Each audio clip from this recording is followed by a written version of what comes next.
मैले चाहिँ मलाई जुन म प्रचार गर्छु जहाँ जाँदा पनि मलाई परमेश्वरले एउटा प्रचार गर्ने वरदान है इभान्जेलिजमको गिफ्ट दिनुभएको छ।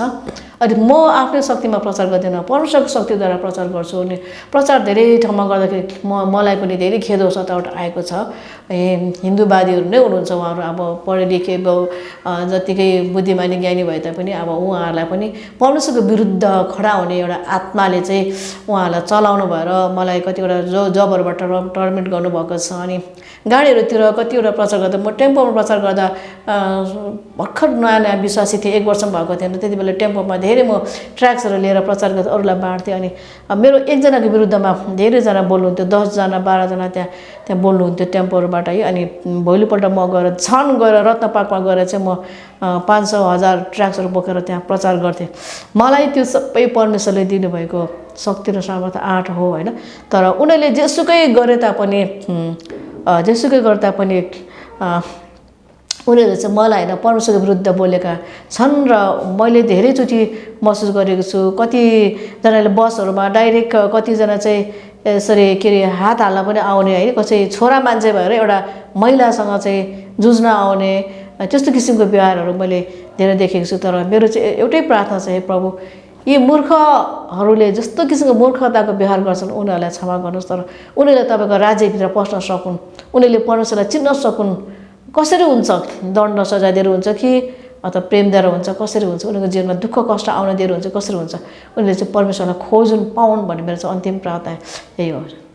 भनेपछि तपाईँलाई पनि त्यस्तो साह्रो कष्ट आइपर्यो? धेरैचोटि कष्ट त मैले कस्तो के गर्थे तपाईँलाई चाहिँ, भनौँ न गाली मात्रै गर्थ्यो कि, हुन त सामूहिक रूपमा तपाईँलाई चाहिँ आक्रमण गर्ने कुरा पनि तपाईँले गर्नुभयो होइन? तपाईँ त्यति बेला एक्लै प्रचार गर्न जानुहुन्थ्यो? म हातपात गरेको गरेनन् कहिले? हातपात गरेको घटना छ? हातपात चाहिँ त्यस्तो बाहिरतिर ओपन फिल्डमा त हातपात त भएन। एकचोटि एउटा बसमा चाहिँ मलाई एउटा पण्डित जस्तो रहेछ, पण्डित माने एकदम हिन्दू धर्मको उयो त्यो मालाहरू लगाएको थियो, भर्खर यङ केटा थियो है, उसले चाहिँ मलाई यसरी हातमा यसरी हानेको चाहिँ छ होइन। तर त्यो कहाँ के भयो पछि थाहा छैन होइन। अनि अर्को चाहिँ मैले चाहिँ ट्र्याक्स दिएर प्रचार गरेको थिएँ। अब मलाई परमेश्वरले बोल भन्नुभएको छ, म नबोलिकन म सक्दिनँ है। मान्छेको अनुहार हेरेर, मान्छेलाई हेरेर, मान्छेको जाति हेरेर, मान्छेको धर्म हेरेर मैले चुप रहेर बस्नु त मलाई पाप हो, परमेश्वर मलाई दण्ड दिनुहुन्छ। अब भोलि उनीहरू गएर नाश हुन्छ भने त्यसको दण्ड त म पाउँछु। यसकारण मैले चाहिँ प्रचार गर्दै हिँडेको त्यति बेला त्यो आक्रमण भएको छ। अनि एकचोटि चाहिँ म एकदम नयाँ विश्वासी थिएँ, भर्खर 2 वर्ष जति भएको थियो होला, 2 वर्ष मात्रै हुँदै थियो होला। राति नाइट बसमा पनि मैले प्रचार गर्दाखेरि एकजना है पूर्वतिर गइरहनु भएको काँक्राभिट्टाको बसमा, होइन पशुपतिको बसमा चढेको बेलामा पूर्वतिर गइरहनु भएको एउटा पण्डितले नै, त्यति बेला त त्यो पण्डितै हो त्यो व्यक्ति चाहिँ होइन, उसले चाहिँ त्यो सेतो ड्रेस लाएर पण्डितकै त्यो टिका चिका लगाएको पण्डितले पनि एकदम अभद्र व्यवहार बोलीचाली गरेको छ क्या मलाई त्यस बेला। तर मलाई परमेश्वरले सहन शक्ति दिनुभयो होइन। परमेश्वर मसँग हुनुहुन्थ्यो। जब हामी परमेश्वरको अगुवाईमा चल्छौँ भने परमेश्वरले नै हामीलाई त्यो सहनशीलताहरू दिनुहुन्छ। अनि मान्छेले जतिकै विरोध गरे पनि केही नभएको, केही हामीलाई असरै पर्दैन, त्यति धेरै चोटै लाग्दैन क्या। त्यस्तो चाहिँ मैले धेरैचोटि महसुस गरेको छु। जबहरूबाट कतिचोटि निकाल्यो होइन। अनि त्यो त मैले कति महसुस गरेको छु। अनि आफू बसेको ठाउँमा पनि अभद्र व्यवहारहरू गरियो। आफू बस्ने कोठाहरूबाट पनि त अहिले निस्केर जा, भरे निस्केर जा भन्ने है, निस्केर जा भन्ने वचनहरू चाहिँ कतिचोटि आएको छ, आक्रमण गर्छ। त्यो पनि छोरी मान्छेहरूद्वारा। एउटा अचम्म कुरो लाग्छ, हाम्रो नेपाली दाजुभाइ दिदीबहिनीहरूले एउटा महिला दिदीबहिनीहरूलाई कसरी बोल्नुपर्छ भन्ने एउटा शिष्टाचार चाहिँ नजाने जस्तो लाग्छ कि यहाँनिर मोरल इटिकेट चाहिँ नभएको। अनि रिस उठ्यो भने जे मन पऱ्यो त्यही भन्ने होइन, त्यस्तो बोलीचालहरू धेरै कुरा छन् यहाँ मलाई भन्न। अब सबै कुरा समय छैन होइन। धेरै मैले खेदो सतावट सकेको छु। अनि महिला दिदीबहिनीलाई कसरी बोल्नुपर्छ भन्ने कुरा चाहिँ हाम्रो जुन अब हिन्दू धर्मको धर्मावलम्बीको दाजुभाइ दिदीबहिनीले जान्दैनन् क्या, बुझ्दैन। उनीहरू अब कोही अशिक्षित हुनु होला है, कसैलाई त्यही दुष्ट आत्माले नै उनीहरूले आफ्नो कब्जामा लिएर चलाएको होला। त्यसले गर्दा उहाँहरूको त्यो व्यवहार चाहिँ मैले धेरै किसिमको व्यवहार देखेको छु। हजुर, त्यस्तो अरूलाई कुट्ने मार्ने कुराहरू कहिले पनि ईश्वरबाट आउँदैन।